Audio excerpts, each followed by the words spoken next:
Bismillahirrahmanirrahim. Alhamdulillahirabbil alamin. Allahumma shalli ala sayidina Muhammad wa ala ali sayidina Muhammad. Assalamualaikum warahmatullahi wabarakatuh. Halo teman-teman, apa kabar? Mudah-mudahan teman-teman selalu dalam lindungan Allah Subhanahu wa taala. Amin ya rabbal alamin. Alhamdulillah, kali ini aku akan sharing lagi pengalaman sholawat dari teman-teman kita. Tapi sebelumnya, buat teman-teman yang belum punya buku ini, jangan pernah lelah dan nikmati setiap sholawat. Ini buku pertamaku, harganya 55.000. Kalau teman-teman mau beli, teman-teman bisa ke Gramedia atau teman-teman bisa beli di Shopee. Klik aja nanti linknya di deskripsi box. Atau teman-teman juga bisa beli e-booknya, ada di Play Store ya. Nanti kalian klik aja linknya di deskripsi box, atau kalian cari di Play Store itu di bagian buku, judulnya Jangan Pernah Lelah dan Nikmati Setiap Sholawat. Dan buat teman-teman yang mau punya tasbih cantik seperti ini, tasbih Swarovski premium ya, ini kalian bisa klik linknya di deskripsi box ya. Langsung aja aku akan bacain testimoninya. Ini dari Mbak K nih teman-teman ya, Mbak K dari Jawa Timur. Assalamualaikum, nggak ada assalamualaikum ya. Ini dari Mbak K di Jawa Timur. Saya mau ngasih testimoni, sebenarnya banyak, tapi karena saya sedang berduka, innalillahi wa inna ilaihi rajiun. Suami saya telah berpulang ke rumah rahmatullah pada hari Rabu 19 Juli 2023, tepat 1 Muharram. Sedih, kaget, campur shock. Ya Allah Mbak, semoga almarhum diterima segala amal ibadahnya, diberikan tempat terbaik sama Allah, bahagia di sana ya Mbak ya, amin amin.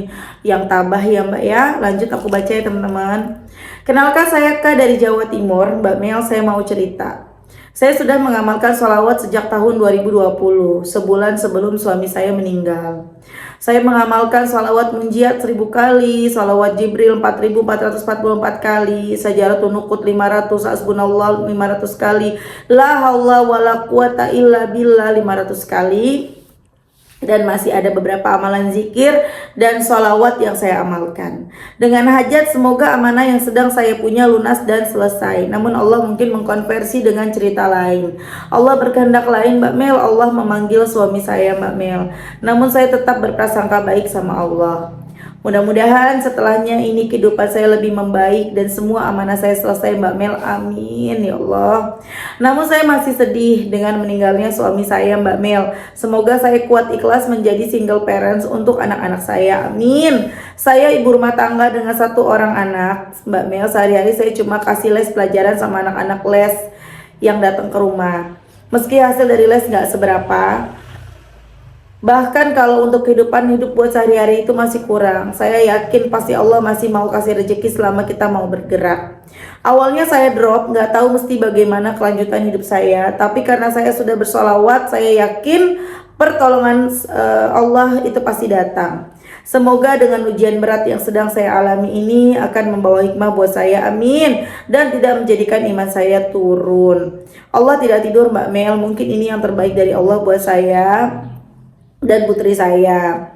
Minta doanya Mbak Mel, semoga suami saya yang meninggal dengan husnul khotimah, amin ya Allah. Dan saya bisa melanjutkan hidup saya dengan putri saya yang masih kelas 6 SD. Terima kasih Mbak, testiku sudah dibacakan. Sehat selalu buat Mbak Mel sekeluarga, amin ya Allah. Mbak turut berduka cita ya Mbak, sabar. Tapi Mbak, pasti Mbak udah tahu ya, yang namanya ajal ya itu udah dicatat sama Allah di sana di Lauh Mahfuz. Jadi kita nggak bisa tuh teman-teman nyalahin, wah udah baca sholawat kok meninggal. Jadi sholawat bukan penyebab dari meninggalnya seseorang.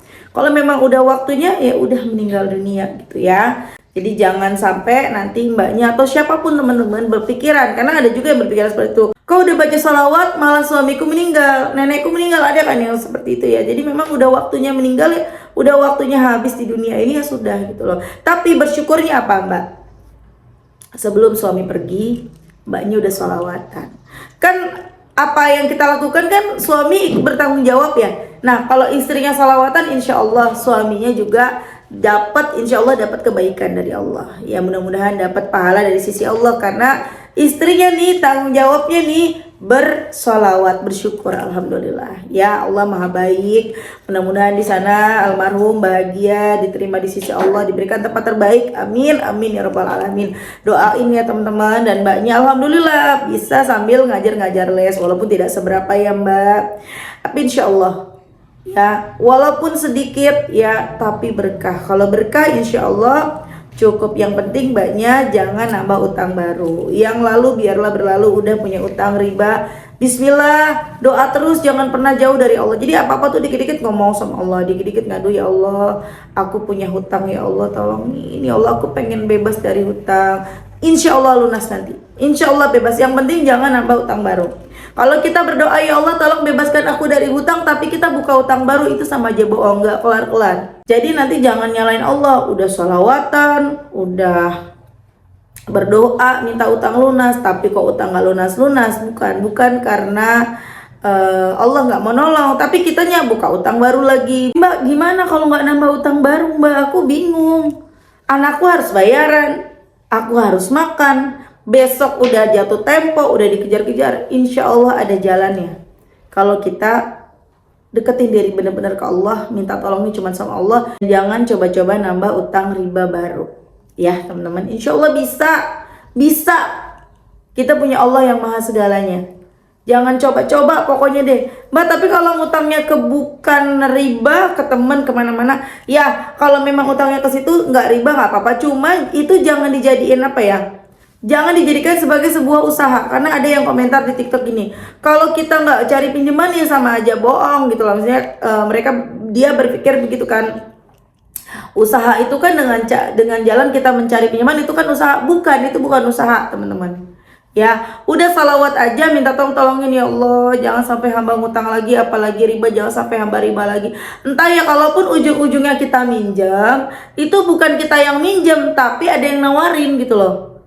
Kamu kenapa mbak? Kenapa begini? Kok kayaknya suntuk banget, kok kayaknya sedih banget, baru cerita segala macem. Ya udah pakai uangku dulu gitu loh. Bayarnya nanti gampang kalau pas ada uang. Biasanya sih seperti itu. Jangan lupa minta juga mbak sama Allah, ya Allah semoga ya Allah jadikanlah les aku ini berkembang, banyak yang les. Cukup ya Allah, kalau memang kau ridho jadikanlah les ini berkah ya Allah, banyak yang les dan uangnya cukup buat hari-hari, buat hidupku dan anakku, buat melunasin utang-utangku. Minta terus, ngomong apa aja tuh minta sama Allah. Jangan kita cuman mikirnya gini, Allah udah tahu apa yang kita mau, nggak mau minta deh, Allah tahu. Jangan minta, karena doa juga ibadah. Setiap doa yang kita ucapkan, yang kita minta sama Allah, itu kan ibadah. Ibadah itu kan mendapatkan pahala juga teman-teman. Itu juga kebaikan. Jadi teman-teman jangan pernah lelah buat berdoa. Minta yang banyak sama Allah, nggak apa-apa. Allah mah baik banget. Kita minta banyak nggak dimarahin.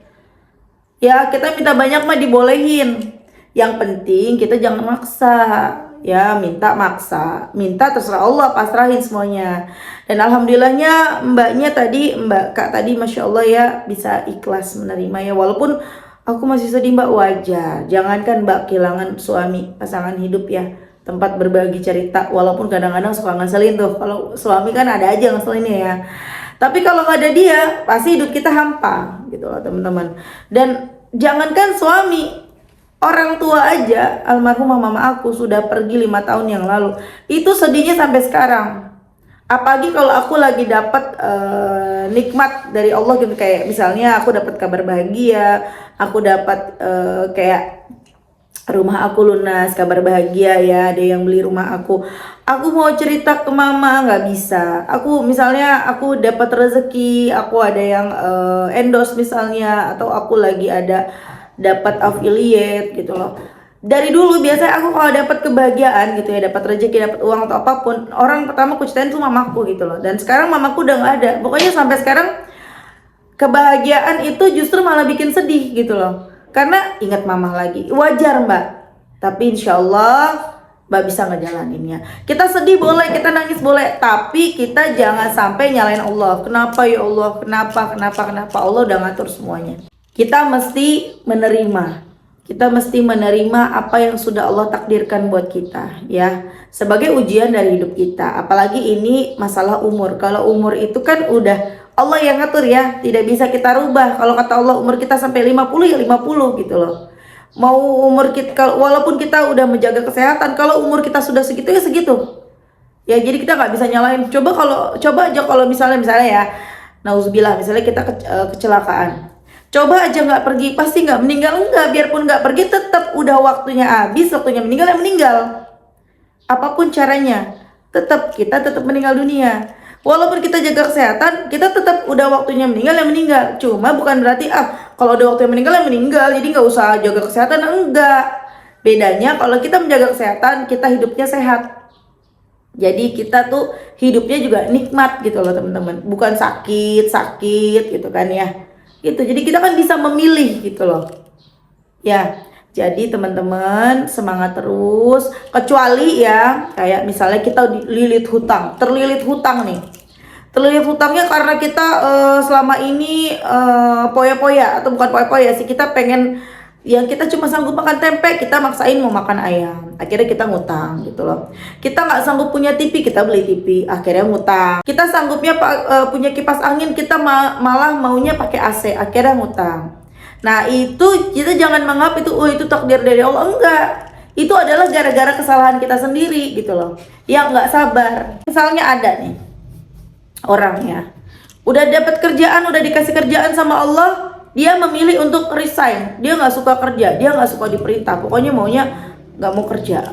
Kuliah juga dikuliahin sama orang tua, maunya berhenti kuliah, nggak mau, pokoknya maunya jadi pengusaha. Seperti ada orang seperti itu ya teman-teman ya. Tapi akhirnya sampai usia dia sudah 30 tahun ke atas, dia nggak punya ijazah gitu ya. Dia nggak punya ijazah, ada ijazah SMA, kemudian dia juga tidak bekerja, mau kerja juga udah susah karena umurnya sudah 30 tahun ke atas, kan batas 30 ya teman-teman ya. Nah, dia menganggap ini sebagai takdir. Enggak, ini kan takdir. Oh, bukan. Itu karena kesalahanmu sendiri gitu loh. Itu karena kesalahanmu sendiri yang memilih. Kan kita dikasih pilihan sama Allah. Dia memilih untuk nggak mau kuliah padahal ada kesempatan. Dia dikasih pekerjaan, dia nggak mau kerja padahal ada kesempatan. Dan itu jangan menyalahkan takdir gitu loh. Kecuali itu kan takdir yang bisa dirubah, kecuali takdir yang tidak bisa dirubah. Contoh umur. Jadi teman-teman semangat terus baca sholawat ya. Sabar, terima hari ini, terima kejadian hari ini, terima kesedihan hari ini, terima kekecewaan hari ini sebagai ujian dari Allah. Kalaupun hari ini kesedihannya gara-gara hutang, gara-gara kesalahan kita sendiri, terima, gak apa-apa, kita masih punya kesempatan karena kita masih hidup. Bersyukurlah karena kita masih hidup. Ya Mbak, semangat terus berjuang untuk anakmu Mbak, sehat selalu ya, anaknya jadi anak soleha, sukses, bisa nyenengin orang tua, amin amin ya rabbal alamin, lancar rezekinya ya Mbak. Makasih teman-teman udah nonton, semoga rezeki kalian barokah, doa-doa kalian segera diijabah sama Allah, utang-utang kalian juga segera lunas, amin amin ya rabbal alamin. Assalamualaikum warahmatullahi wabarakatuh.